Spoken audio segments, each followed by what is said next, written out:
Now, speaking of entertainment, are you actually hoping to make your backyard bashes and barbecues the best in town? Well, with summer in our sights, it is time to get our patio company ready. So I spoke with an expert who had some great tips. Check it out.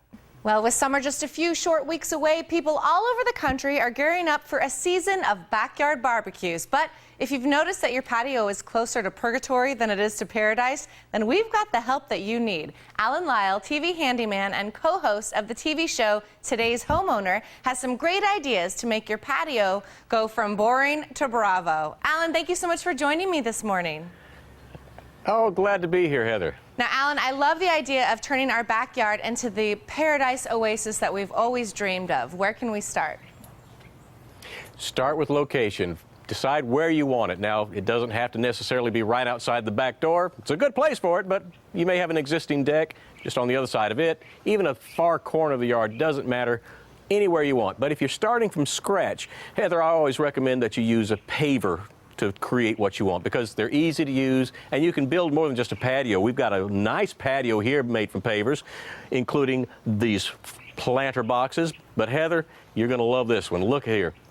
Huge outdoor fireplace, again, all made from pavers, and my paver of choice is pavestone for two reasons. They're easy to come by. I don't have to go searching for them. Any Home Depot carries them. If you're not sure if they have them in your area, just go online and click their Where to Buy button. It'll let you know. Second reason why I do like pavestone is because it is simple to use. This patio was a random pattern. We just made sure we had the right base down, compacted, and then with the sand in place, we started placing pavers, whatever we liked. We just put them in place, and it works fantastic.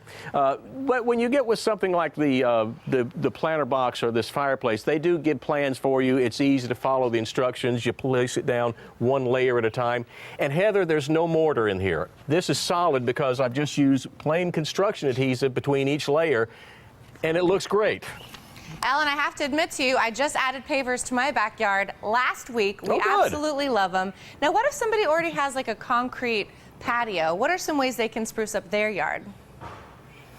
Great way, particularly with concrete. It's dull, it's boring. I like to take a circular saw with just a carbide tip blade on it. I'll use a 2x4 as a straight edge, and I'll just cut shallow grooves in the concrete, usually like a diamond pattern, and then you can stain on top of that, and that looks beautiful. If you really want to upgrade it, you can also put a product on top of the slab. You can use the pavers. We already talked about pavestone. That works well.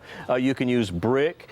Natural stone is a great choice. You can even use tile. Porcelain is good for outside. But one thing, Heather, when you're looking at an outdoor slab, rarely did they have a moisture barrier under them. Moisture will migrate through that concrete and will affect what's on top of it. So you do want to use the right product and put a moisture barrier down first. This is the step most people miss.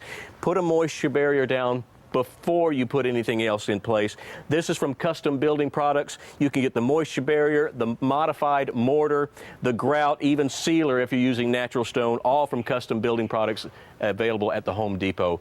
One more thing for you, Heather. You don't want to work a lot. You want to enjoy that patio.